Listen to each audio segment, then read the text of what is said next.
Welcome to Plant More, Worry Less, a podcast by the Huachuma Foundation. We are grateful for the supporters who make this show possible. To learn more about our work or support our mission, please visit huachumafoundation.org. Also note, in this podcast we discuss sacred plant medicines for educational purposes only.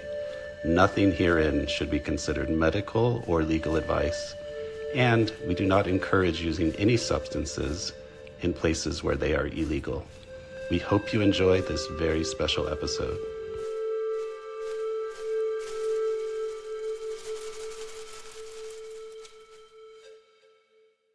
Hello, everybody, and thank you so much for joining us for the very first episode of the Plant More, Worry Less podcast, a Huachuma Foundation production. I'm Dani. And I am Hamid. And we're so excited to welcome you here today. So the intention of this podcast is really an introduction to us, what we're doing with the Huachuma Foundation and this podcast going forward. And so, where do we start? Maybe just introducing ourselves. Yeah, I think that's a good place to start since we've been on some podcasts together. We've both had prior podcast series, I suppose you'd say. But let's just begin as if nobody knows anything. And so maybe you can introduce yourself, Dani, and tell everybody about your relationship with Huachuma, the Huachuma Foundation, what we're birthing, about yourself. Okay, so my name is Dani, and just in normal life, I'm a sound practitioner.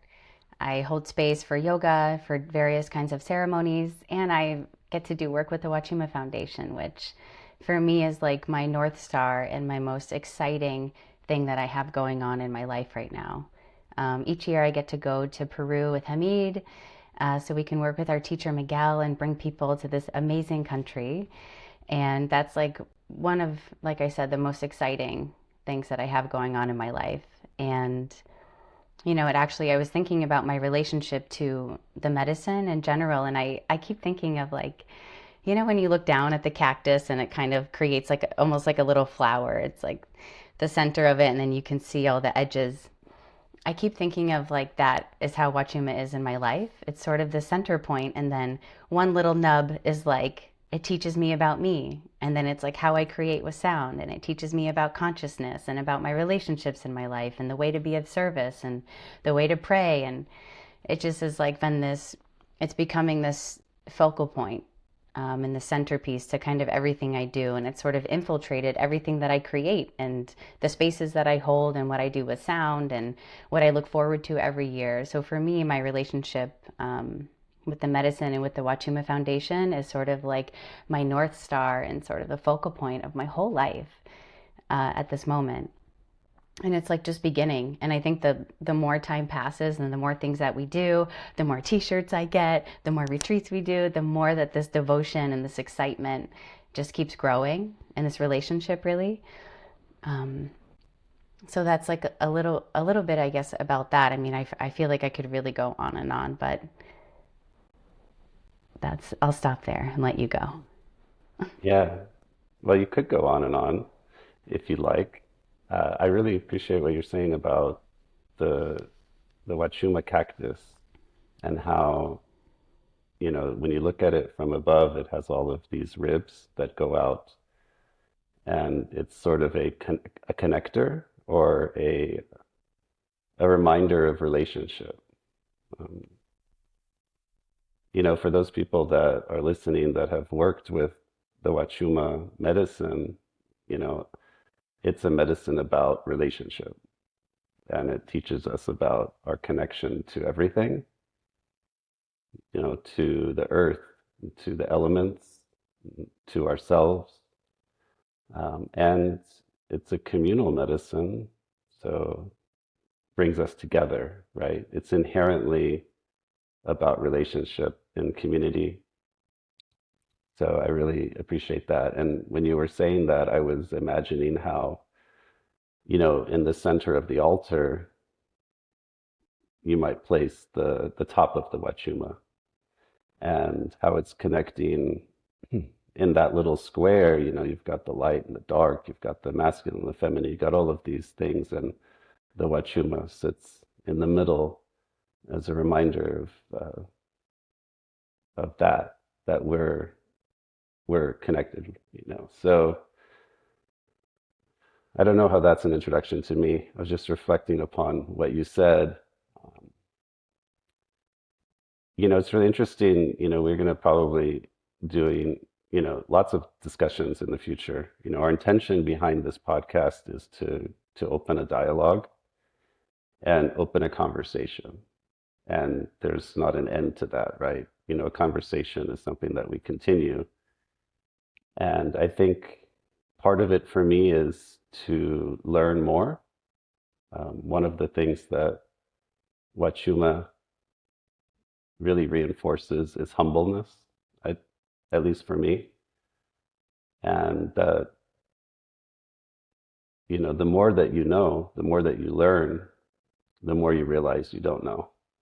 And so part of our desire, or my desire behind this podcast, I hope you share it, is that we learn more and that we invite more people into the conversation and get more perspective, different perspectives from other people. And it, not just create an echo chamber of our own minds, because when we're sitting and thinking, what if we're just having a conversation with ourselves? It's not a very useful practice. When we're listening to others, then we're connecting and we're engaged, we're learning. So I hope to learn more. A little bit of background, I could go for 2 hours on my background. Unfortunately, it's just getting longer and longer as you get older and older. So I don't know that that's really something I want to do. After 45 years, you got a lot of stories. You've got a lot of adventures. That's what I've noticed. Um, but I'll start with my relationship with Huachuma, this cactus. And it's actually new, in a relative sense, only the last 10 years of my life. So, I came into contact with this cactus in my mid 30s. I will admit that I didn't fully understand it. I don't fully understand it now, but I really didn't understand it when I first started working with it. One thing, however, in that statement was that I was coming at it from my mind. I was coming at it from trying to understand it from an intellectual perspective. Part of that was because I had worked with Huachuma immediately after working with ayahuasca, and I did feel ayahuasca really got me in my head as far as stories and going back on memories. And of course, there's an embodied aspect to ayahuasca as well. But it was really like about me learning the story of myself over again and seeing it from a different perspective. So when I found Wachuma, I was still in that mode of what is this? What is the story? Like what is this medicine trying to tell me? Where's it trying to speak to me? And I didn't know how to listen to it the very first time I worked with it. I will say though, the very first time I worked with it, I was like, this is beautiful. I could take this every day and be happy. But I didn't fully realize what it was trying to show me, which was actually to get out of my head. I spent most of my life in my head. Prior to this, I was a meditation teacher. Prior to that, I was a lawyer. I've always been a musician, but a lot of my life has been intellectual thinking, trying to rationalize, to understand. I still battle with that. That's my biggest defense mechanism is rationality and logic. That like the second something becomes overwhelming, I'll like resort to logic as a way of protecting myself, I think. And Wachuma really has helped me just in the last 10 years, understand that about myself and also come more into an embodied place of being where logic doesn't really have a place. I'll say that in matters of the heart, which Huachuma is really a heart medicine for me, bringing me into my heart, um, there's no logic. The heart doesn't really operate from a place of reason, right?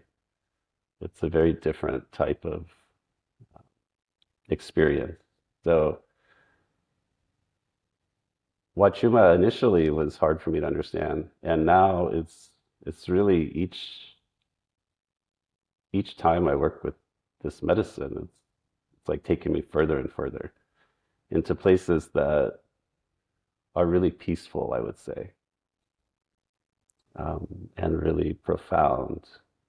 And yeah, I love this medicine. So part of it is that, I have a love for this cactus on every level, like the cactus itself.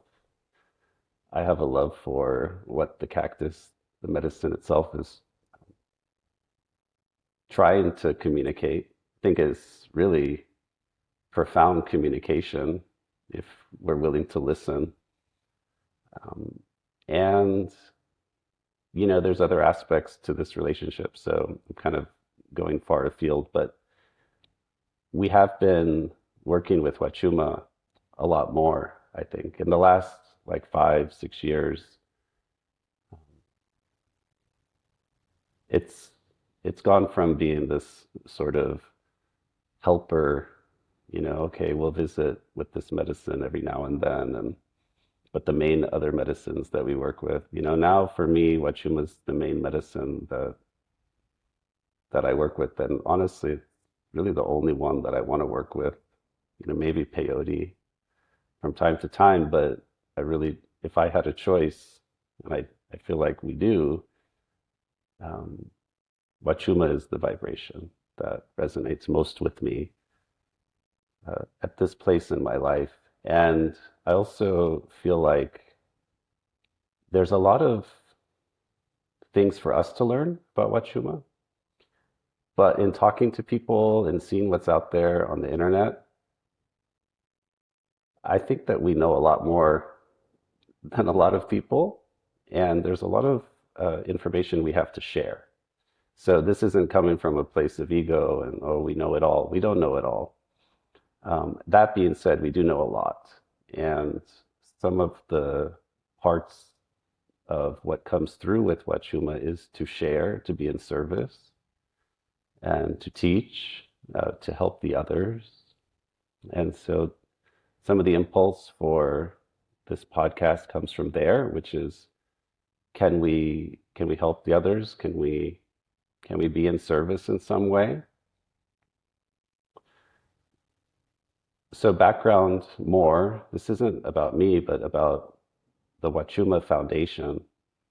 And we can talk more about this at any time in the future. But this was the idea that came to me in 2018 in Peru. You now know Miguel. Miguel Mendiburo is a dear friend, and I don't know if he would call himself a Huachumero, but I will call him a Huachumero.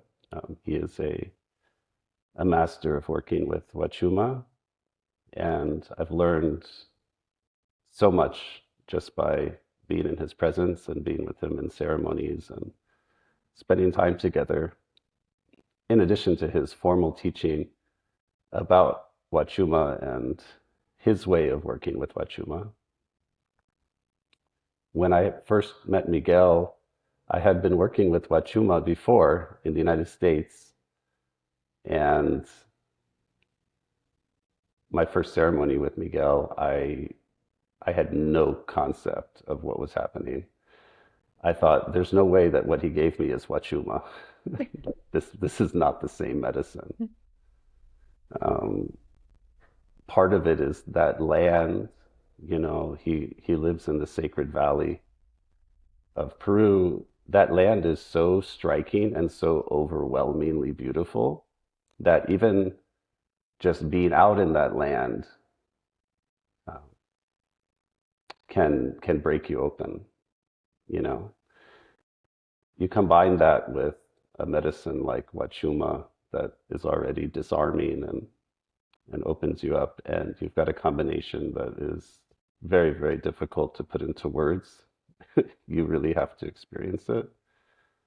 But after that experience, which came after me working deeply with ayahuasca in a tradition in the jungle, and I I remember vividly that when I left the jungle, I had no desire to work with ayahuasca. In fact, that relationship I felt had come to a close. I was thinking, this is just not for me. Um, it just wasn't in resonance, I suppose you would say. And when I found Miguel and Huachuma and these ceremonies, it was like coming home. Like, okay, this is what feels resonant. This is a lifestyle. This is a practice. This is devotion in a way that feels good to me. And it, you know, not to get too far afield, but that was when the notion of bringing other people to work with Miguel came. And a friend of mine who had introduced me to Miguel, we spoke about it. And I thought, why don't we start a Huachuma Foundation, which would be to celebrate this cactus, to educate people, and to ultimately introduce people in a safe and sustainable, good way to work with it. Naturally, as things go, when I came back to the United States, after that, life just goes on, right? There's like a big disconnect between what you experience when you're there in that space, and then you come back and you've got to work. Maybe you have a mortgage, or maybe you have all these obligations. And plus, I had the other thing that I do, which is I share, with others, and I have to be in service. And, for me, I have to always be in service here. So, kind of the Huachuma Foundation idea just sat in the back of my mind. And then every year I would think about it and be like, yeah, I should do this. I should do this, right?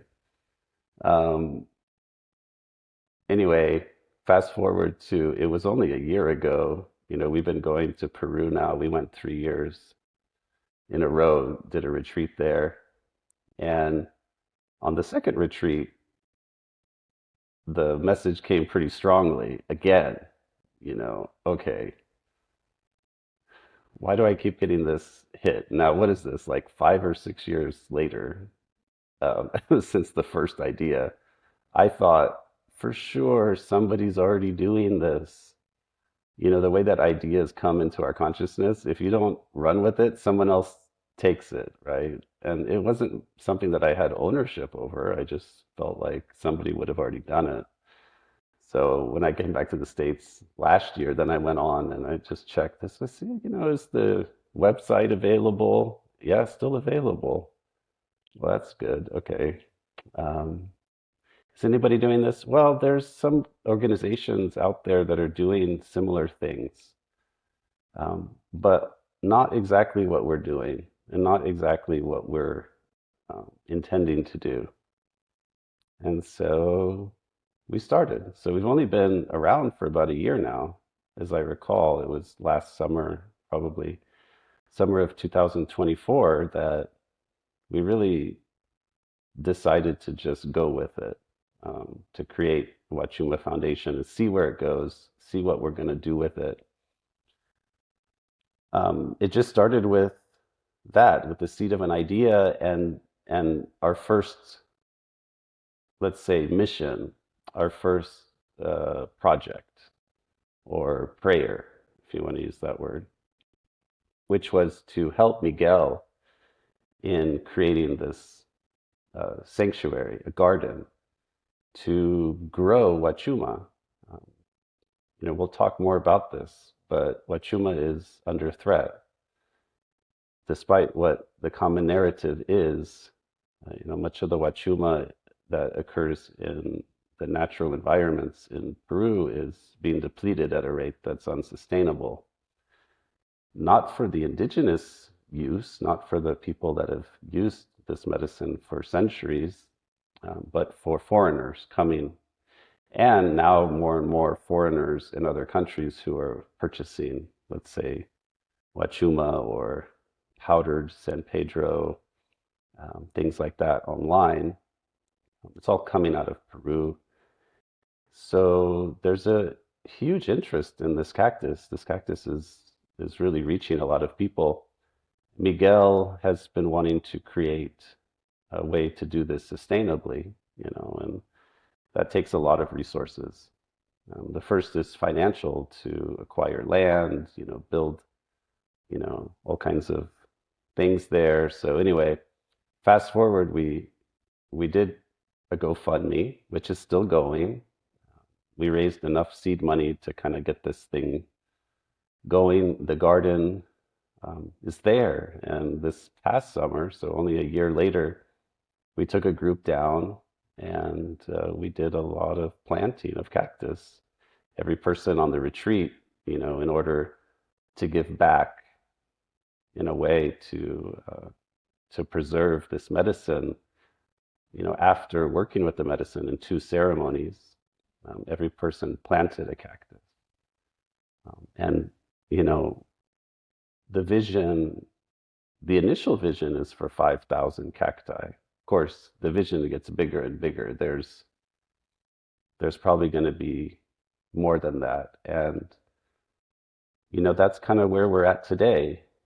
We're still putting that prayer together to continue. There's still some funds needed to bring the garden into, its full bloom, so to speak.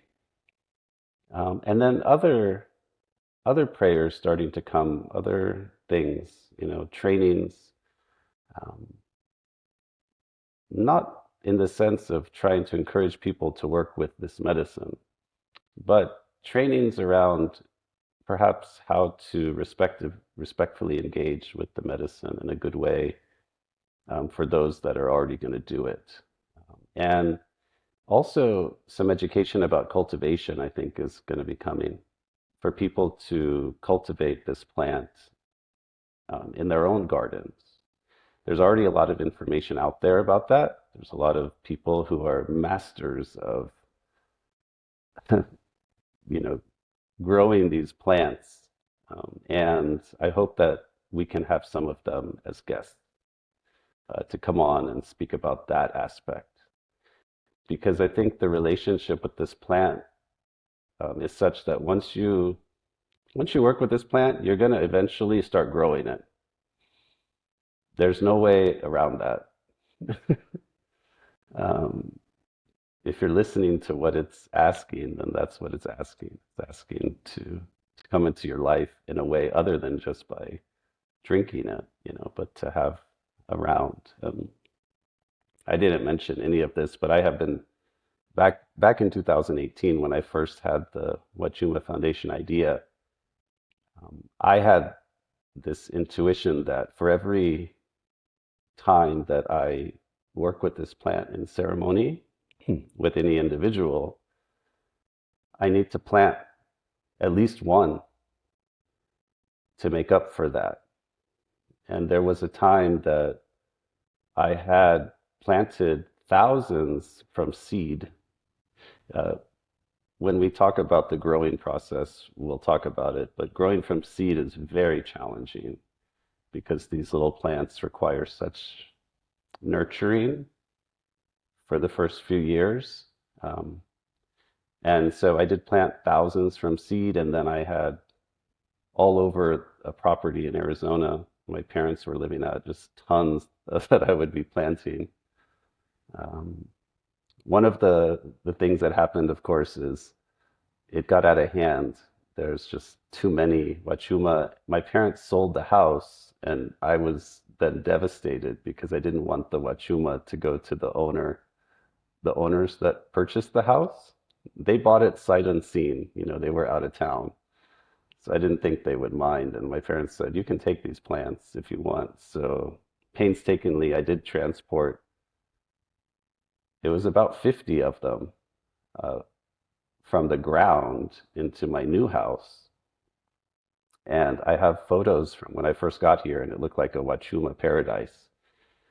Within 2 months, they were all eaten by all of the critters.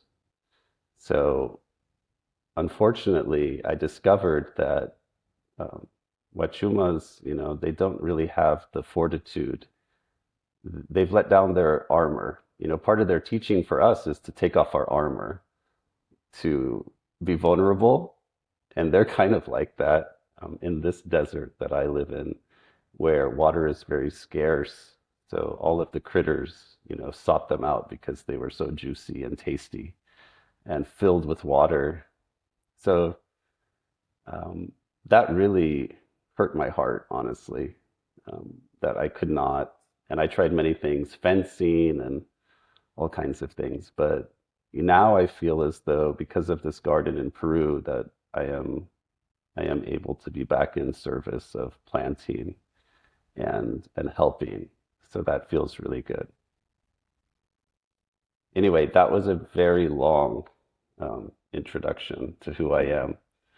But my name's Hamid, and I, yeah, um, I'll say like my introduction about Dani too, because she didn't really mention, but Dani came into my life through Huachuma. Somehow this cactus brought her into my life.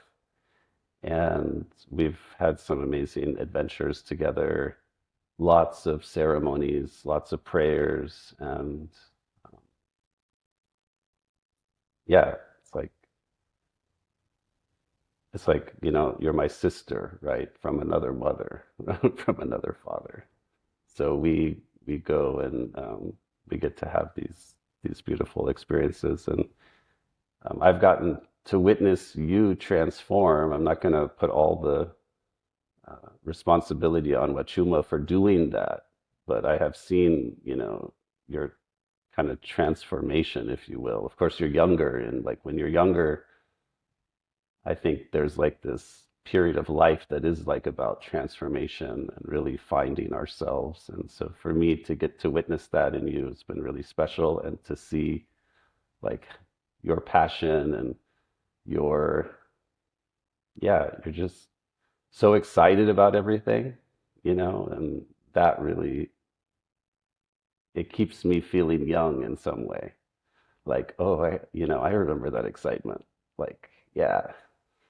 So anyway, when I was thinking like we should do a podcast, I was thinking, of course, it would be Dani to produce and go forth with this because you've got the excitement and the energy. Hmm. Thank you, Hamid. Appreciate that so much. Yeah, when you were saying about the cactus being a connector, I'm glad that you mentioned how we got connected because I was like, oh, it actually connected me to Hamid, and that was like the jumping off point. I remember like that first ceremony and how I look back and how much my life shifted after that. And now a couple years later, I don't know how many years, 4 years now, 2021. Yeah, almost 4 years later, it feels like you and this cactus has never not been in my life. And now it's been really special to be like a part of this whole thing, this whole big prayer. And you were mentioning the going to the sanctuary.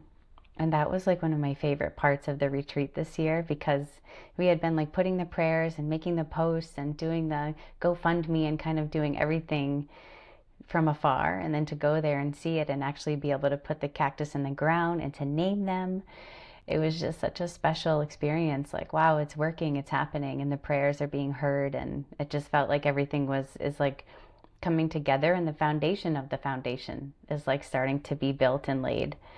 And so, yeah, it is very exciting. It feels big. It feels bigger than me to be a part of something like this. It feels like being of service in so many different ways, like the people who come on the retreat with us, the medicine, and like where this could go for generations. and like Miguel and what he does. And it just feels like there's so many ways that this could go. And also helping people like learn about Huachuma in a really respectful way, in a really beautiful way. I think that that's important too, is like building awareness, but from the center point that's like love and respect and humbleness. So for me, it just feels like home. I feel like there's nothing else I'd rather be doing. And every day I'm just so grateful for you and for this cactus. Like every single moment of every day, I'm like thinking about the songs or the mountains or the retreat or like it's like a constant reel in the back of my mind that's like Huachuma, Hamid, Peru, Miguel. So anyway, yeah, thank you for that, and thank you for saying what you said. That really means a lot to me. Yeah, I don't know if I told you the ceremony that we did, when I met you, but I have this experience with a lot of people. In fact, when we were in Peru and we did that fire ceremony this past summer, I had this experience. It's like where you meet people before ceremony, but you already recognize them. It's like I already know this person. It's really weird. And then after the ceremony, of course, it's like, well, I've known this person forever. Like there's just this weird, I'd say weird is the wrong word, this magical property of Huachuma that it kind of brings people together in a way that's familiar. It's almost like deja vu, but a different kind of deja vu. So, like when I think about like, oh, when I first met you, it's like, yeah, but I already met you, it's like it's already there. Um, Somehow in this timeline of things, it all just is in a flow that is beyond our comprehension. And I don't know that that is the case for all medicines. I do want to spend a little time in this first episode to introduce in some way, although it's impossible to do so, but introduce Huachuma. What is Huachuma? And maybe we can start by without the technical things, but like what is Huachuma to you? Like if I asked you, Danny, like if how would you define Huachuma? Like what is Huachuma? Who is Huachuma?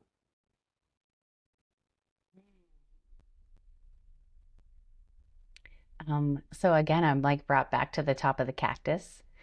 And like there's, I mean, all the different little ribs. It's like it's a medicine in one way, it's a healer, maybe an ego medicine.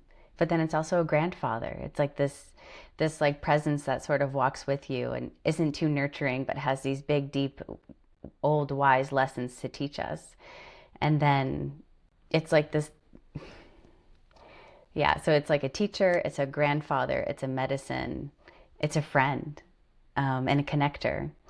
And so for me, it's like Wachuma takes on all these sort of different energies, and it feels like home. I think you mentioned the word home. For me, this is like how it feels to me. And talking about it being a teacher, it's taught me some of my biggest life lessons, like the difference between a prayer and a performance. And you were there and you sort of prompted that, but it was in ceremony, and that like really shifted my perspective on the way I really do everything. And so that was like a huge life lesson. But then I also connected with my grandfather last time we were in Peru in like such a big way. Um, and yeah, who is Wachuma? For me, it's like it's everything. And then sometimes you mention like, oh, well, the cactus is just you. And I think that's something I'm like intellectually I can understand, but I haven't felt that part yet. So I'm excited to see how it reflects in me and is me. But yeah, it's a teacher and a lover and a grandfather. It's just like a little bit of everything for me.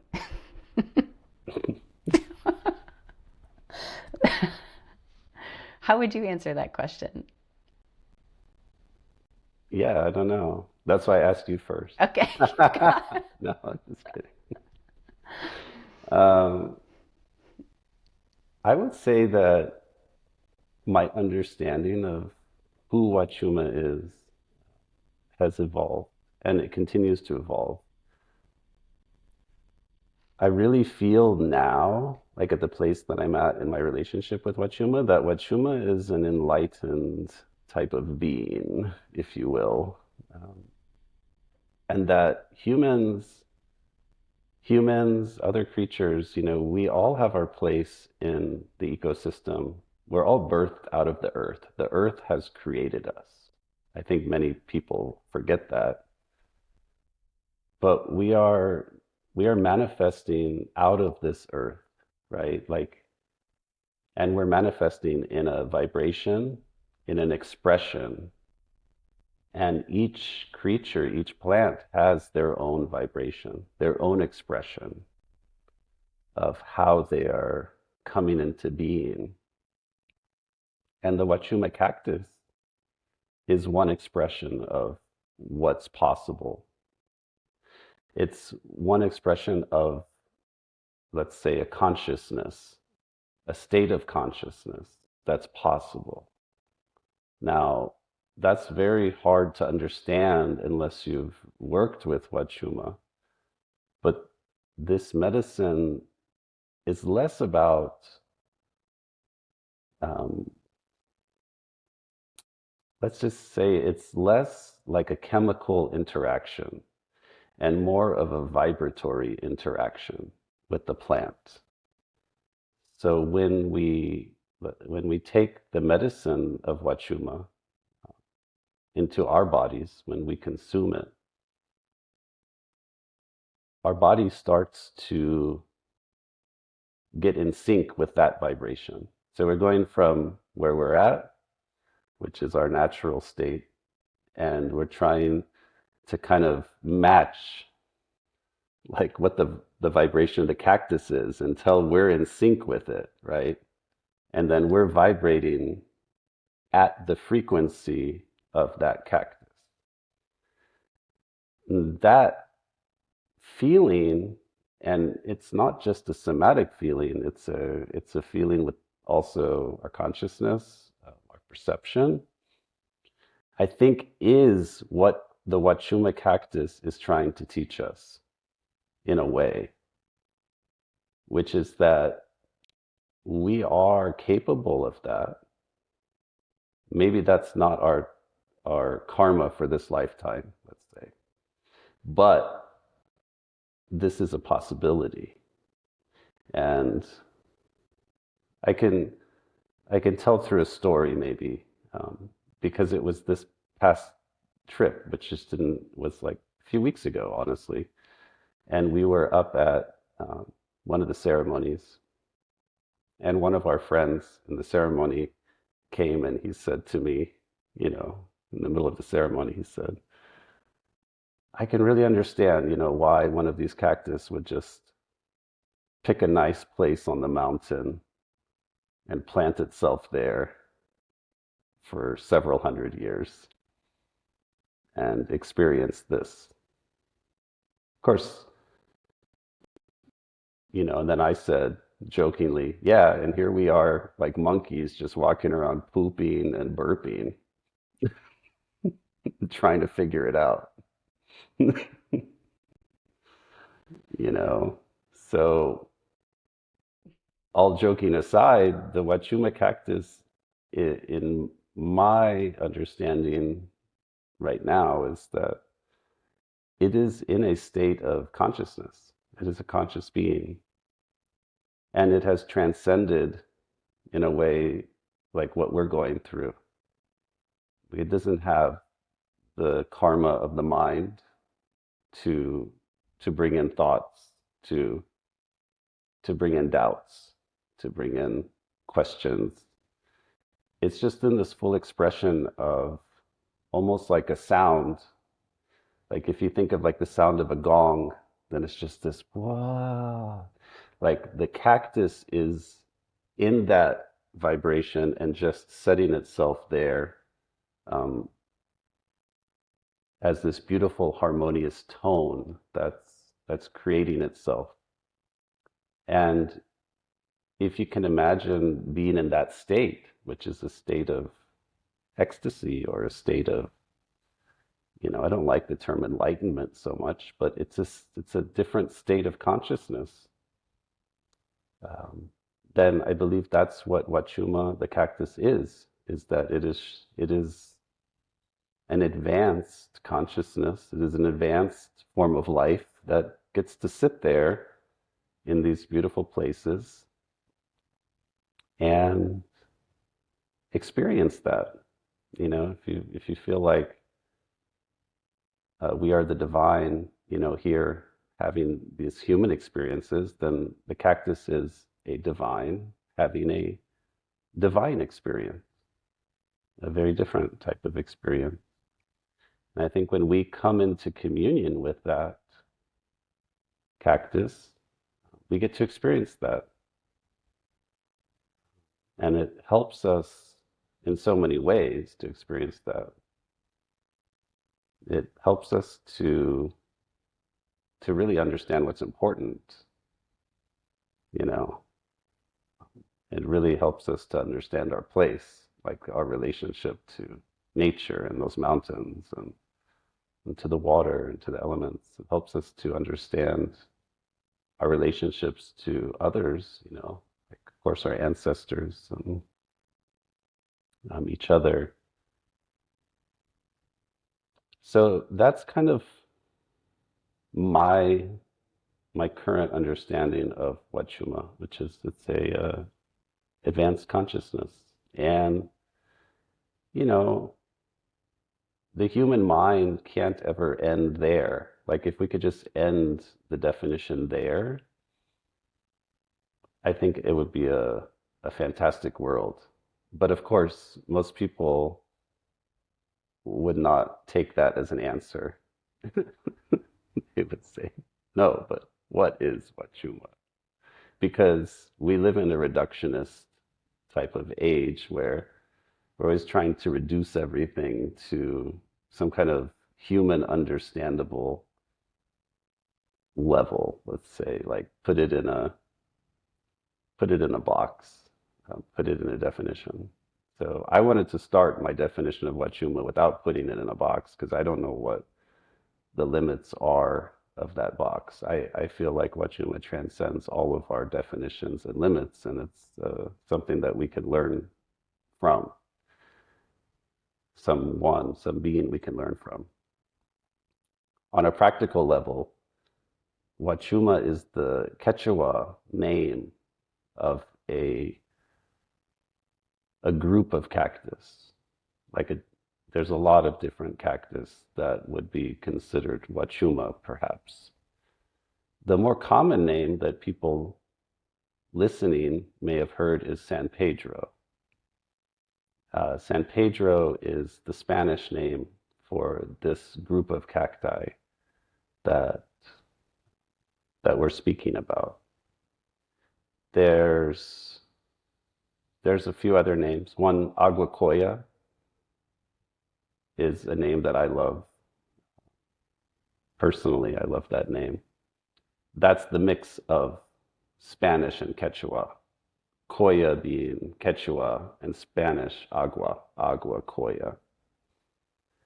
Um, and there's deep meaning there that's probably beyond the scope of this. Huachuma, as the Quechua word, um, I think is the more popular word, the more popular name today. Um, when I first started working with this medicine, which is about 10 years ago, actually Huachuma didn't seem that popular. Most people were still calling this cactus San Pedro, even in the spiritual communities, like where I had been introduced to it. San Pedro was still the name that I heard more often. And then something shifted slowly where I think Huachuma, um, maybe it's because of the hippie kind of like, everybody started going down to Peru or whatever and wanted the Quechua name. So then San Pedro fell out of fashion. Plus, there's a lot of stories about the Spanish and, how they may have hindered, a lot of this work with this cactus that maybe people were trying to perhaps separate, themselves or reclaim. I don't know. I don't know what's caused it, but now I feel like Huachuma is the more popular name that you hear. And I remember we were in Peru and I was singing a song that has the Agua, right? But people in our group, even like the retreat group, they didn't know what Agua, so I had to say like, oh, by the way, Agua is another name for San Pedro, for Huachuma. Agua means water. Koya means, I don't know if it's a direct translation, but it's something like queen. So it's like the water queen. And it's more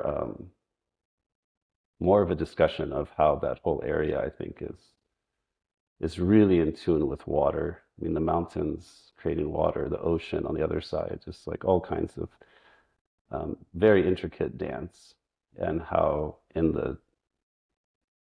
the history of that plant, which the people, of course, were so in tune with water that that plant would be the one to help them um, understand when the rains were coming, maybe, and things like that. So I like that name a lot.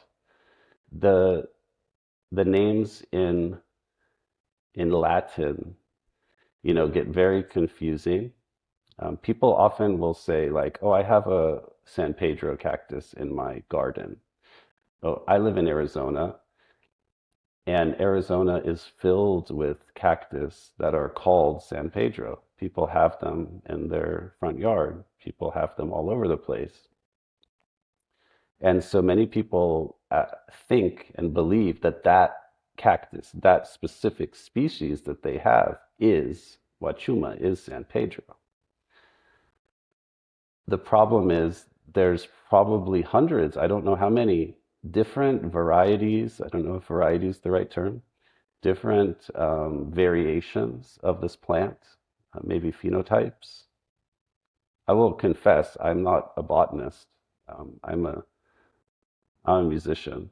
So sometimes I'll mistakenly use phenotype or variety or whatever. Just my apologies to anybody listening that happens to be in botany and knows the difference between the two. I would love to learn the differences eventually. But these cactus are native to South America. So the ones that we have here in the United States growing, these were obviously brought here by somebody. The ones that are particularly good at growing here, that grow all over California and grow all over Arizona, are a cultivar. They're a type that itself is infertile. It's very important to know that it's infertile with itself, meaning it does not create seeds. It does not create fruit with seeds that can be planted. So every single cactus that's here is a clone. The way that this cactus primarily reproduces is by cutting it, or it'll fall and it'll reroot and grow some more. So you can take an arm, you can cut it, and you can plant it in another place, and it'll grow a whole nother cactus there. So one thing to think about is that most of the people that have these cactus growing here in Arizona and California, they have the exact same cactus. It's as if I cut, your arm, put it in another place, and it grew a whole nother body. So there'd be like another Dani over there. And then we did that, let's say 10,000 times in different places. And then there's 10,000 of you over the course of 100 years. So they're all the same cactus. And you think about that. It's the same in Peru. And, these cactus aren't just in Peru, they're in other countries, Ecuador, Bolivia. But a lot of those cactus are just regrowing themselves in different places. So there's this kind of, I wouldn't say immortal because obviously they haven't been around forever, but there's this type of immortality that we don't have, right? Like we can't just plant ourselves and regrow ourselves. We have this one body and that's it. So there's this nature to these cactus that's kind of magical like that too. Whereas we don't know how old some of these cactus are. The ones in the United States we know because we know that the original one was brought, let's say, in the 1930s, so almost 100 years ago, and now it's everywhere. And that one cactus is everywhere. When you think about consciousness and how this cactus is conscious, it is in this area. It is somehow figured out how to live here and, and teach us.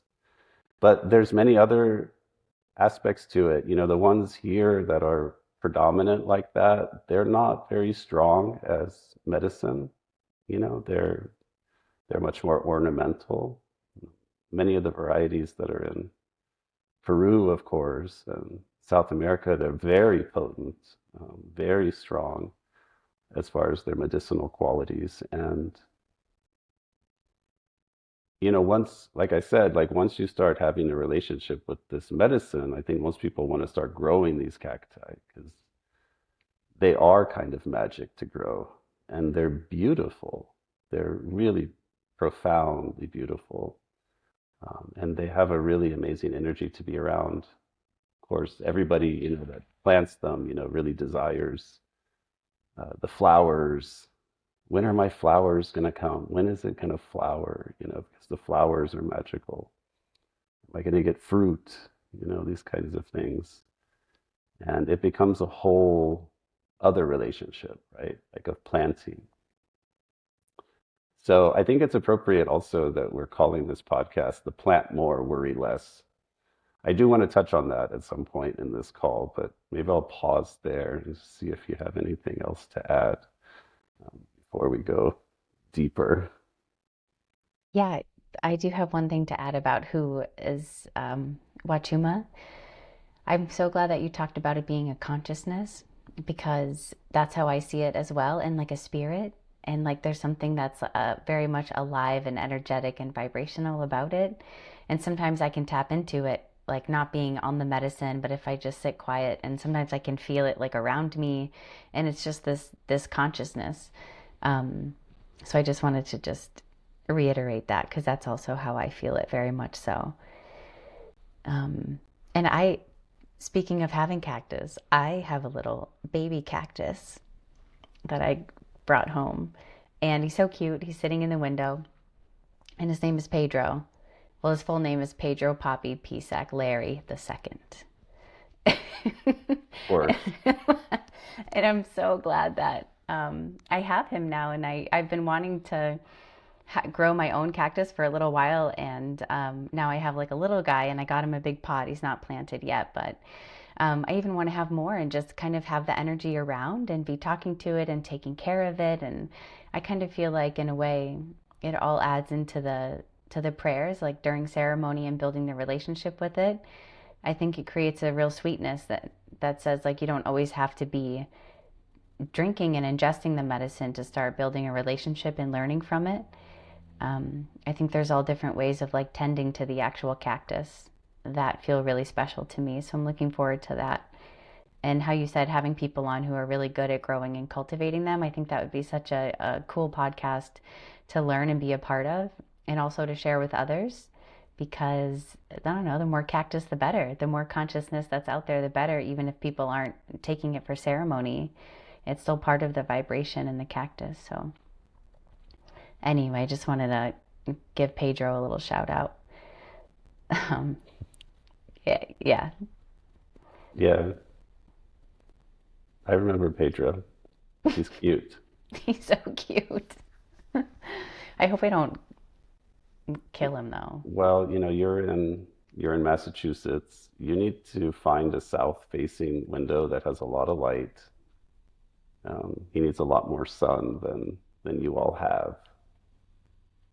So they'll still grow with less sun, but they'll get very skinny if they don't have if they don't have light, enough light, they grow very skinny because they're kind of looking for the light, which is okay. You know, they kind of manifest in the way that they do. The ideal circumstance, yeah, to have something that has the most light you can possibly get. You can also use grow lights. There are people, I think, when we hopefully get some of these masters on that are living in those areas that are growing, maybe with greenhouses and other other ways of doing it. Cool. I have a south window and there's like sun on it all day. So I think he'll like his spot. Sometimes I put him outside. Yeah, I It's would put like a them pet. outside as much as you can because the window, people, a lot of people don't realize, but like even a just a clear window that doesn't have any kind of tint will block UVB and a lot of spectrums of UV light. Just because it's glass, it will do that. So the more you can give him, like outside, true sunlight, the better he's going to do. Okay, I have a question about that. Do I have to be careful of birds and animals? Because I put him out there and then I was thinking about him all day. I'm like, what if a squirrel gets him? Or what if an animal comes and do I? I don't, I don't know. I don't Okay. know. I guess you'll find out, but here we do have squirrels, ground squirrels that love to eat the wachuma. I have videos of them. They're usually very skittish. You can't get close, but after they were eating all my wachuma, they would just come and jump in my lap. They were so friendly. Their hearts are open now. Yeah, I don't know. It's very interesting. Like, yeah, but then it wears off and then they're not so friendly anymore. So yes, but here it's different because there's not a lot of water source for the animals, so they're looking for any water they can get. There, you've got water, there's not really, the cactus isn't going to be like a tasty treat for them necessarily, so they probably are not going to touch it.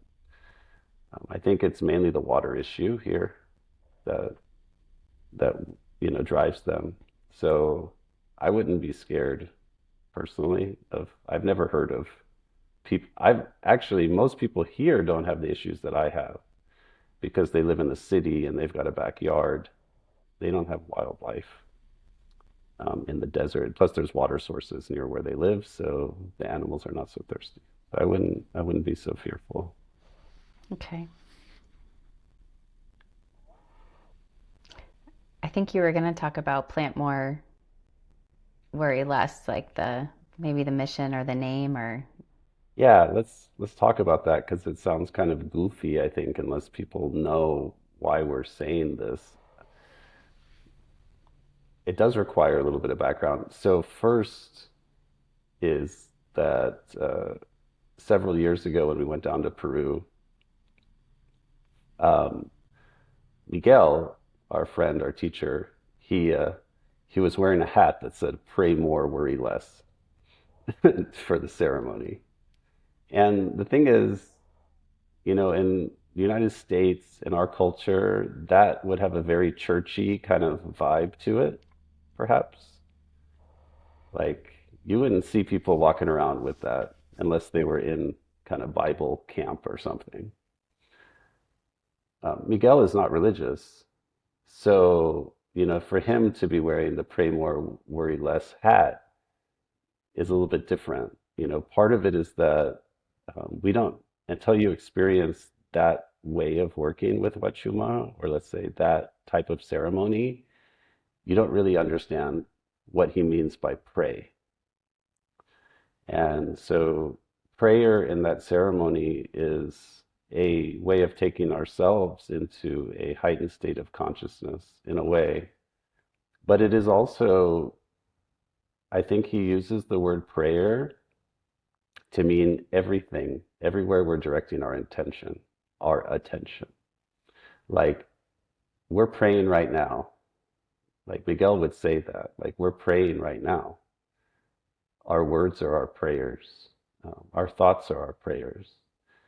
Perhaps if you're worrying about something, you're praying. You're praying for that thing, right? That you don't want to happen. So, like, pray more, worry less is sort of like get out of this uh, notion that, prayer is a church thing. Get into the idea that everything you do, the way that you sing, the way that you walk, the way that you're interacting with the world, your thoughts, all the things you say, all of these are prayers because we're creating our reality, we're creating our consciousness. So yeah, then Miguel does offer prayers during the Huachuma ceremonies, and his prayers are profound. I mean, it doesn't matter whether the person is staunchly atheist or devout Christian, the prayer is going to hit them right in the heart. So we saw Miguel wearing the Pray More, Worry Less hat. So when we created the Huachuma Foundation and the garden, we wanted to create hats and shirts, for Miguel. We had already created, the Pray More, Worry Less shirts, which we sent down to him, I think. So I was just thinking, well, what would be the phrase that would fit Miguel more than anything? Pray more, worry less. Okay, let's plant more, worry less. And it kind of just fell in. It fit perfectly. So there's background now needed as to why planting is even a thing. I think the narrative, well, I'll say from my own experience, when I was first introduced to San Pedro, to Huachuma, it was in the United States, and it was by a person who stated that Huachuma, it grows very fast. There's no threat to it because it grows so fast. And so we can work with Huachuma without worrying about things. This is very different than, let's say, peyote, which is another sacred cactus. Peyote grows very slowly. Peyote was over-harvested to the point of near extinction in the United States, although it's coming back. And peyote, as a result, a lot of protections were put in place to prevent the purchase, the sale, everything, to try to protect it in its natural habitat. So they would always, I think at the beginning, this is going back a number of years, but the main narrative I heard was Huachuma is not peyote. We can take as much Huachuma as we can consume because it's just going to grow itself back very quickly. If you ask most people today, I think that's what they think because that narrative got embedded into the consciousness in the United States, at least. I can't speak for other places, that Huachuma is prolific and it's not in danger. So the truth of the matter is much more complicated, unfortunately. There's always like the complicated truth and then the simple lie. It's much easier to believe the simple lie than to actually dive into the complexity of it because this is a very complex situation that's happening. As I mentioned, there's a lot of San Pedros, Huachumas growing here in the United States. These are different in a way. They're not primarily being harvested for medicine. If that were the case, I think people would be able to say, yes, we're growing it here in the United States, it's prolific, and it's not being threatened.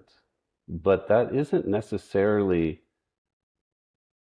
what the reality is. The reality is that most of the Huachuma that's being consumed for ceremonies, for medicine, is not coming from cultivated plants in the United States. Or let's say if you're in Europe, it's not usually coming from Europe or from Australia if you're there. Uh, it's coming from Peru primarily. So if you just imagine in your mind's eye, this worldwide demand, which is people in the United States, people in Europe, people in Asia, people in Australia, uh, all ordering their huachumas for ceremonies from Peru, you get a sense of, whoa, can this country, this tiny little place, can it support that demand?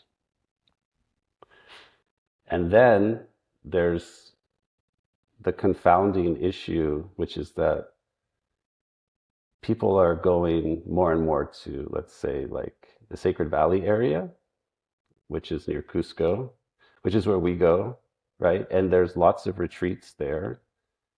There's lots of ceremonies with Huachuma happening there. The reality is that in that area, Huachuma doesn't grow naturally, doesn't grow wild. So where are they getting their Huachuma? They're getting it from the same places that the people in the United States, the people in Europe, the people in Australia are getting it, which is these places in Peru where it still grows wild. And the wild Huachumas are, they're not under, strict protection. I think that if you look at the laws, maybe there are laws, but you having been to Peru now realize that laws in that country are a bit malleable, and there might just be nobody to enforce the law, even if there is a law. So what's been happening for probably the last 10 years, it seems, is that the people that live near the wild Huachumas that are growing out in the wild are harvesting them for export, either export from their area to other parts of Peru, like the Sacred Valley, or export to other countries. And that has been depleting those stocks of wild Huachuma at a rate that is completely unsustainable. Um, it's even seems as though some of the varieties, the different types, might be very close to extinction in the wild. Now, we're not the first group to, come to this realization. This has been an issue that was raised by many of the indigenous people there. And there's another organization that is called the Huachuma Collective that has been, raising awareness about this for many years. So part of the plant more, worry less is that truly, once you know about this, you do start to worry. And worrying isn't really a great way to pray. Worrying about something is praying for the thing that you don't want. So what's the antidote is to do something about it, to try to give back, to make a change, to solve the issue. Now, we've now helped to create this garden that will grow 5,000 Huachuma. Now, hopefully we grow more than that, if there's more land that we are able to acquire. There's there's this feeling, I think, that's just in the consciousness of the cactus. And the cactus has been sort of asking for this. Now, the Huachuma Collective, I believe, I have spoken to someone who has been there, but they have a pretty robust garden already. So they're really a good example of what's possible. They're not doing it in the Sacred Valley. The Sacred Valley being a little bit higher up. And I think that our garden has a different purpose in a way because we're attempting to still, um, allow Huachuma to reach others, to reach people in the United States, to reach people in the Sacred Valley who are coming there for retreats. So non-Indigenous people, like we're not part of the Indigenous communities that work with Huachuma, you and I. It doesn't mean we haven't benefited from it. It doesn't mean we can't honor that cactus. But our garden, that we're helping to create will primarily provide cactus for people that are coming there uh, to work with the cactus who are not in the indigenous communities. And in that way, it will take the strain off of those wild stocks. And that will be a way of helping to preserve the cactus for those communities and for the people that have worked with them, which is to take away the need for us to use those cactus and create a sustainable way to offer ceremonies in the Sacred Valley for Westerners, for people coming down there, so that we're not doing more harm than good. I mean, part of the lessons that anybody who's visited Peru is just the lessons of colonization are in your face everywhere, and how there's just this history of people coming there and trying to tell people that lived in those lands for a long time on how they should live and how they should do things. And we don't really want to be a part of that process. We really want to be able to give back, um, to help in any way. So, plant more, worry less is the slogan we've been using to raise awareness of this issue.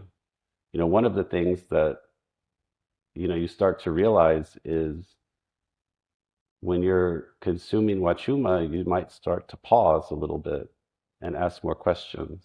Like, where is this medicine coming from? How is it harvested? Who grew it? Those types of things.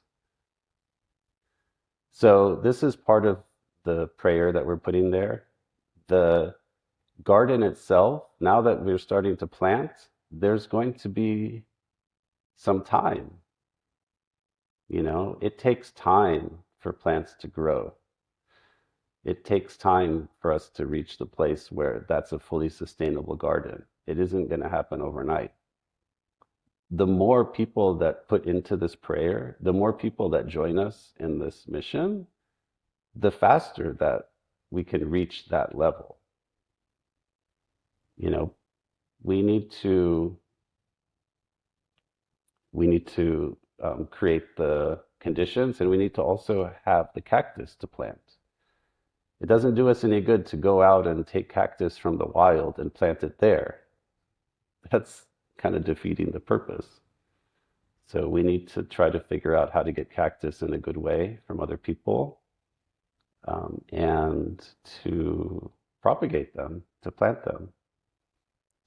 This isn't also just to create a private reserve where we have access to medicine just for ourselves. This is for everybody. It's to be in service and hopefully to have a center there where we can offer trainings, classes, community types of things, to educate and to spread that. So the other plant more, worry less I mentioned at the beginning would be to have people cultivating this, at their homes. Or if there are people here in the United States, for instance, that have land that is suitable, maybe they want to donate a portion of their land just for planting Huachuma. Maybe they want to dedicate that land, in some kind of trust to the organization so that we can start to plant things here too, all over. So that's kind of the plant more, worry less. I think. I mean, to me, there's many more possibilities behind what we can do. So we're just at the seedling phase. Like we've got the little cactus planted. We don't really know what it's going to turn into.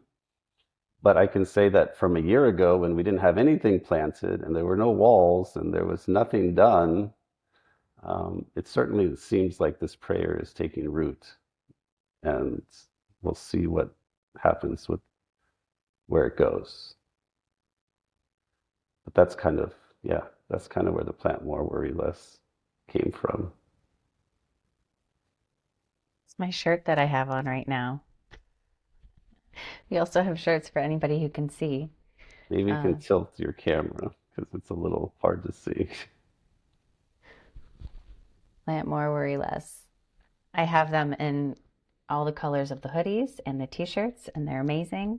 It's pretty much all that I wear. I always tell this to Hamid, like every other article of clothing feels empty. Oh, and I have a sweatshirt, Huachuma Foundation sweatshirt right here also. And then the back is the Plant More Worry Less logo. I just love this so much. It just makes me feel like I'm part of something. And like, it just every time I wear it, I feel like I'm putting extra energy into the prayer of the whole thing. So for me, this is like my favorite stuff to wear. Oh my goodness. The sanctuary, how exciting is that? In the garden, and to think that other people could maybe donate parts of their land to build cactus or to plant and grow cactus.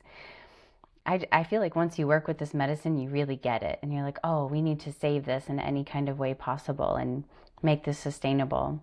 And I'm really happy that you've given me this perspective on Plant More, Worry Less, because I didn't know, I wouldn't have known that this cactus is so endangered. And then once I did know, it's kind of like you have the question, like, should I even be doing this? Like, it feels kind of weird and wrong in a way to be adding to the problem. But then on the other hand, it's like, oh, but it's so amazing and so beautiful and so good.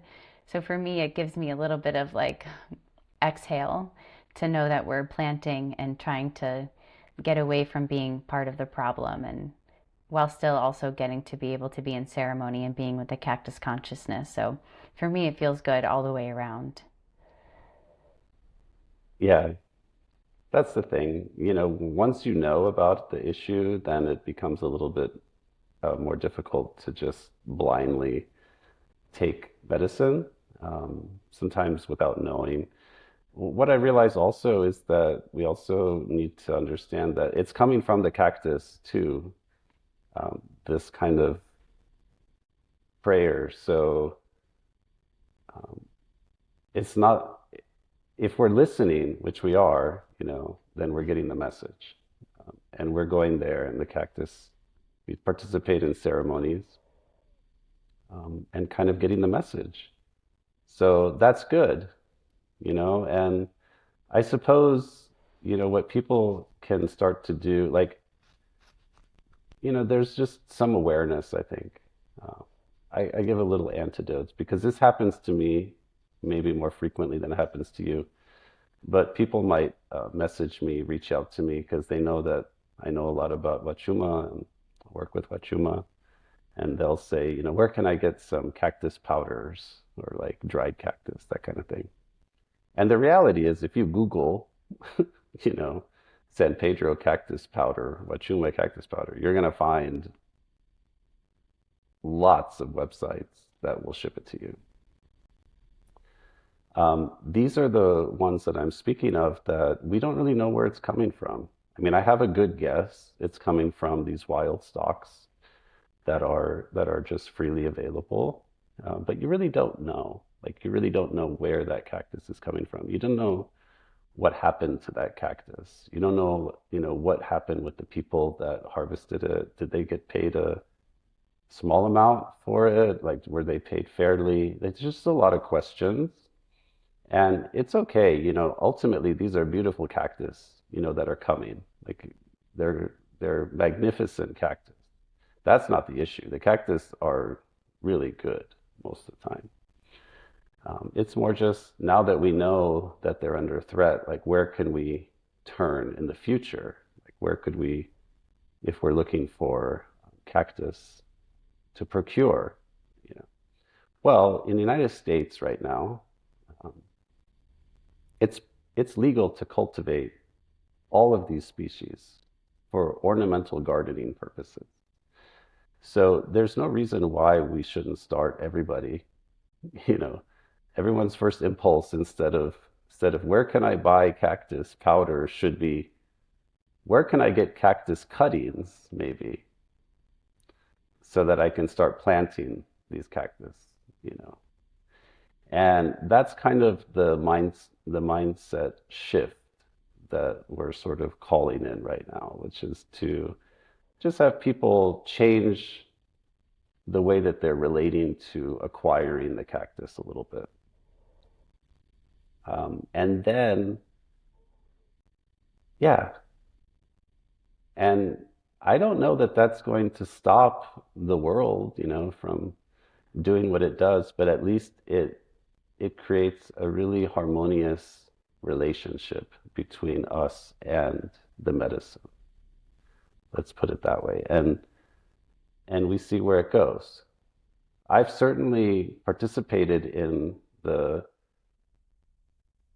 the the thing that I'm now trying to undo. I'm not coming at it from I'm holier than thou and I haven't participated in this. I have acquired these kinds of things, the dried cactus, the powders in the past. I have, the cactus chips, um, always attempting, to try to source them in a way that is ethical. Now I realize there's probably just, they're all coming from the same source with different packaging, and different people as middleman and different interactions, along the way. Um, One of the things that I would say really makes the medicine, though, you've now participated in making medicine in Peru several times, is isn't just, buying a cactus powder and is this cactus strong or was it weak? What makes the medicine is your relationship with the medicine and your prayers with the medicine. It's, again, it's a consciousness we're working with. So sometimes people have told me, and I'm not encouraging this. I have had friends in the past who have come to ceremonies like, you know, well facilitated ceremonies where space was held and they experienced this medicine in a profound way. And then, they want to acquire to go, let's say, on a hike or to the beach because they just remember it being so beautiful. And they'll report back that they didn't feel anything. Um, and that's not unusual. The thing that makes the medicine work and makes it strong is your prayer that you put in with it. So let's say somebody has acquired, because maybe they already have cactus powder sitting around right now. They have some other form. They don't know where it came from. And I don't want them to think like, oh, I can't use this. No, I mean, it would really actually be dishonoring to the plant, now not to work with that plant because it's already been harvested. What are you going to do? Um, but I think with those types of situations, you need to put your energy and your prayers into that, uh, into making it. And there's many ways to make that powder and make that medicine a medicine. Um, just taking powder is probably the worst way to take this medicine, honestly, if people are going to take it. I don't know that there's any tradition. I mean, I have been in ceremonies where this has happened, but this isn't really the way that you work with Huachuma as a medicine. There's always like a process of preparing it and many different ways to prepare it. But in that process, what happens is you kind of alchemize your prayer with the medicine.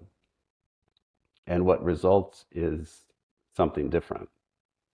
And so, excuse me, I think, yes, I'm not here to tell people to make medicine or how to do it, but just if people are wondering about what to do with these powders, it's a little bit, um, yeah, you don't want to throw it away now.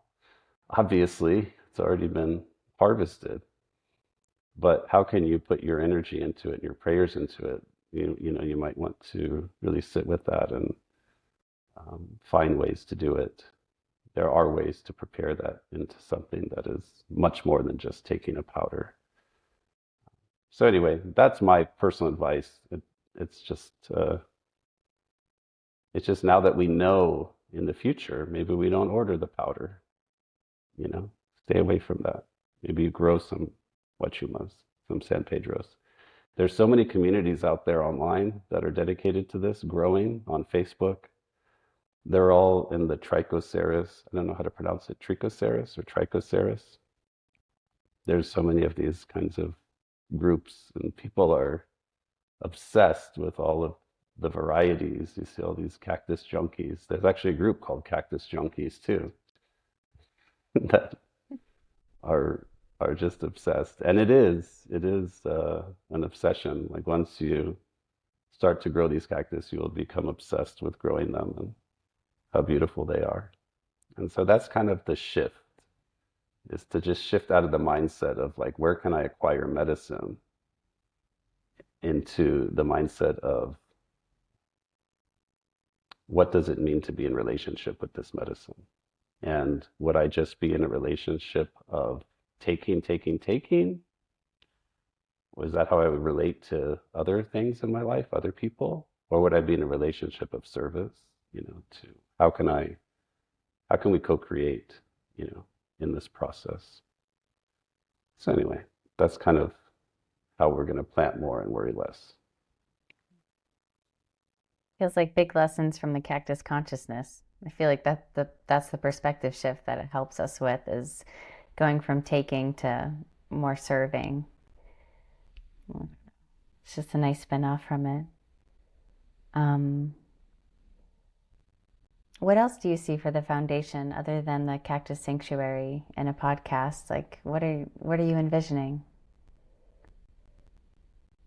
That's a very challenging question because, again, I don't know the outcome of anything anymore.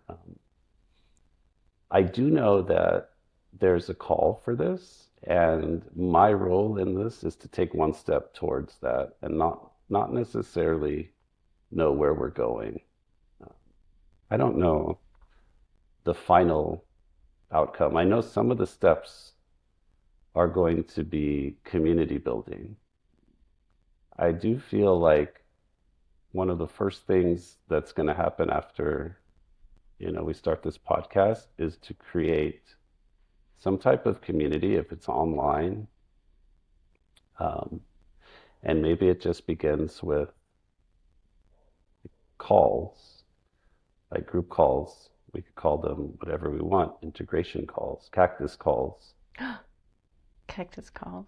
Yeah, but to bring together people who also are feeling the same kind of love and respect and desire to do something. Maybe we all don't know what we're going to do or how we're going to do it. I do already sense that there are people, because we've had people say, I want to do something. I don't know what it is. Let me know what I can do, right? So I feel like the next step is to bring all of those voices together and listen for ideas, because I think the ideas will come from the community. Um, I'll also say that, Huachuma Foundation is not yet formed as any entity. I've been funding this, all of the expenses and things from my own pocket. It is not at the place where it's a nonprofit. I do feel like one of the steps is going to be incorporating as a nonprofit so that we can go out and get grant money, seed money to do these projects. I don't personally have money sitting around. I do have heart and I have energy and I have, my tools of connecting people. So what will happen is I think we're going to create a community and we're going to get people who want to help with that process of incorporating, creating nonprofit. We're going to get people who want to, um, have visions for projects that go beyond our visions. Like maybe someone comes and says, I have a vision, it's about gathering seeds or, from the wild, or we're going to start to categorize the types of cacti that we're planting and make sure that we're planting certain varieties and preserving certain varieties. Like people come with these types of skills and knowledge. Those are the people that we're just going to say, yes, let's do this, right? Um, I do envision also, I mentioned training. Part of the problem, I don't like that word because training implies that we're a source, an authority on something. And I don't want to proclaim to be an authority on anything. However, let's call it like a sharing. Like we will share some information. We will share what we have learned. And I do envision that we'll share in some way.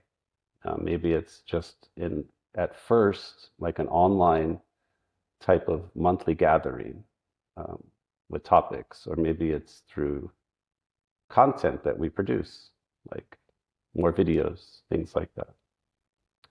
Um, so the sky is the limit. And literally, like when I think of the Huachuma, the sky is the limit. It's just going for it, right? Like you can see it up there. It does that. Yeah. So we'll see where it goes. This is a call, of course, I'm putting the call out there that if anybody wants to be involved in this, anybody has experience, anybody has more so the heart and the sincere love of this cactus. We're not coming at this from a place of what can we get out of it. I've had people come and say, what is the business model for this? Good friends, but that isn't the consciousness from where I'm operating. Um, there's no business model here. This isn't a business. The cactus is way beyond business. The level of consciousness that it's operating at is transcended that. Will there be aspects that require funding because of the world we live in? Probably. Probably a lot of things that we can do without funding too, just by human will and human energy. So we'll see. But yes, anybody that wants to be involved, I'm putting the call out to get in touch with us. You can email us, huachumafoundation@gmail.com. We have that shared one, that shared email address that Dani or I will monitor. You can get to us on the website, huachumafoundation.org. There is a functioning contact form now. Took me a while. I built the website myself. Anybody's in web design and wants to come in and turn that Fiat into a Ferrari, um, come on. I personally don't mind the Fiat. It works just fine. It gets the job done. But I'm not a web designer, so what you see is product of heart, not a lot of experience. Anybody wants to get involved with helping us to create community? I know there are people who are really good at creating community out there. Um, those types of people, I think people and community are what's going to drive this. So get in touch with us. Anybody interested in going to Peru, get in touch with us. We like to go down there. We've been taking one group per year. We're open to taking many more groups per year to both work with Huachuma and to help with the planting and the creation of this sanctuary and maybe another sanctuary. You want to go to Peru and you want to do it in a way that is sustainable, helpful, and in prayer with this cactus, then get in touch with us. Although I've been organizing outwardly one retreat per year and it's on the website and everything, it's on one of my websites at least. Um, we're we're at the place where we can take groups.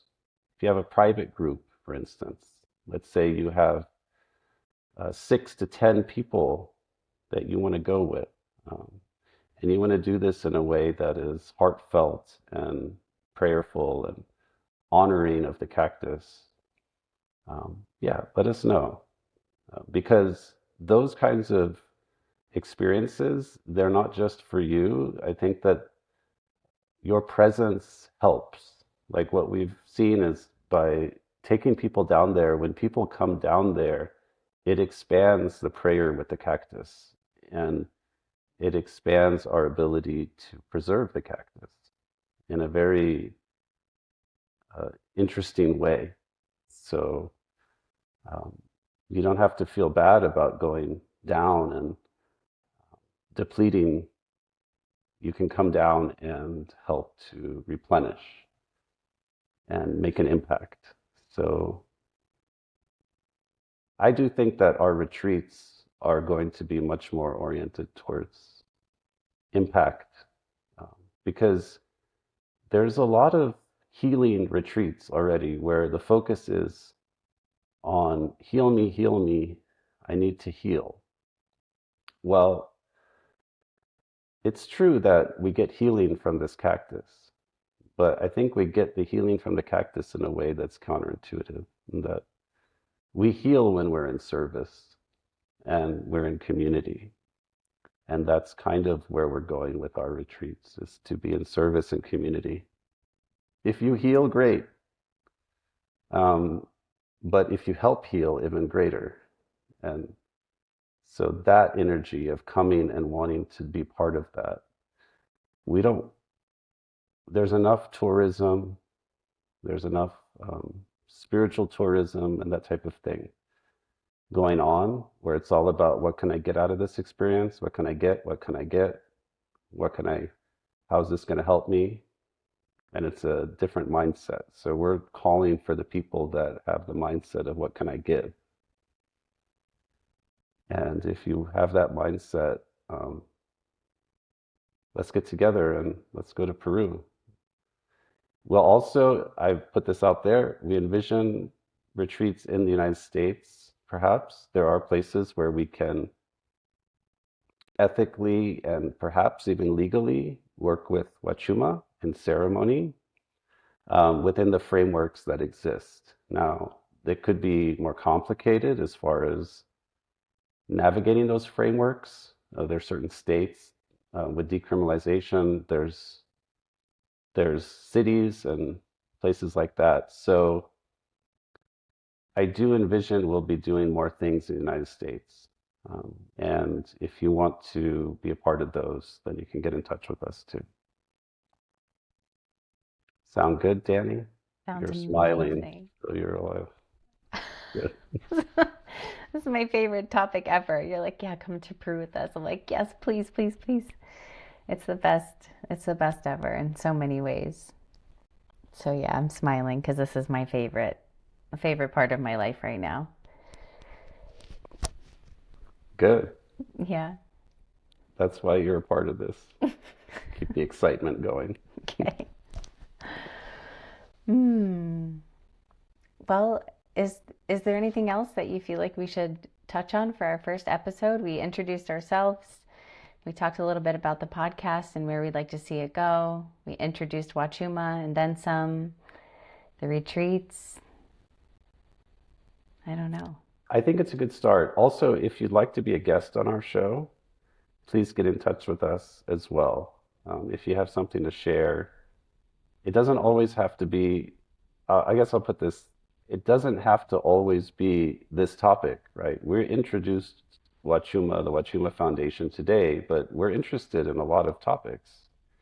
We're interested in conversations around how to integrate, Mm. um, interested in conversations with those who are in any of the indigenous communities that have history of working with these plants, maybe Huachuma, maybe peyote, another similar plant. Very interested in other perspectives very interested in discussions with people who know about the ecology, know about the different varieties of Huachumas and San Pedros, people who are experts in the plant itself coming on to tell us about what they know. Interested in discussions of alkaloids, psychoactive. We can talk about we can talk through the lens of science, although I don't believe it's the lens that gives the most accurate perspective on these plants. It's still a lens, and that would be useful. People who are interested in sharing what they know about that. People who are facilitators that want to share about their perspectives. We could have discussions about holding space, what it means to hold space, and the challenges. There's a lot of discussions about that. We could have discussions about experiences. So if you've just had an experience with Huachuma that you feel is worth sharing, you want to come on as a guest, come on. And if there are other medicines, although we are coming at this from Huachuma Foundation, both Dani and I have experience with other medicines as well. I have significant experience with ayahuasca, with tobacco, with iboga. Although these are not my primary medicines today, I do understand that they have a role, they have a place also. And if you are wanting to share perspectives on them, come on. Perspectives on where the plant medicine community is going, the world is going, I tend to talk about plant medicines, but there are people who talk about psychedelics. That's a whole different kind of umbrella term. There are people speak about psychedelics, often could be synthetics, right? Could be psychedelic therapies, could be what's happening with clinics, offering things. So psychiatrists, I mean, there's a lot of voices that would be very interesting to have on this show. So if you have something that you want to share, email us at it's huachumafoundation@gmail.com, and we'll talk with you, and we'd love to have you. I second that. We'd love to have you.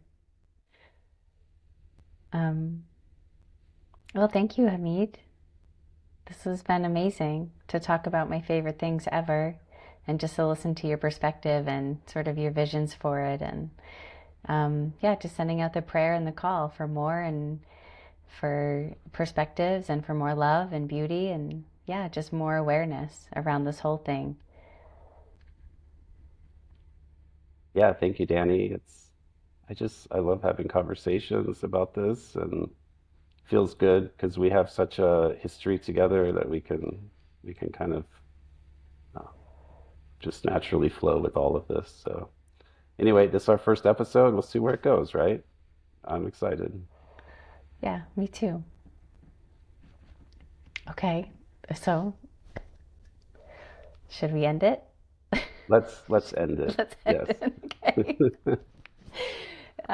Thank you, everybody, so much for joining us for our very first episode of the Plant More Worry Less podcast from the Huachuma Foundation. Sending out so much love and much more blessings. Thank you. Thank you.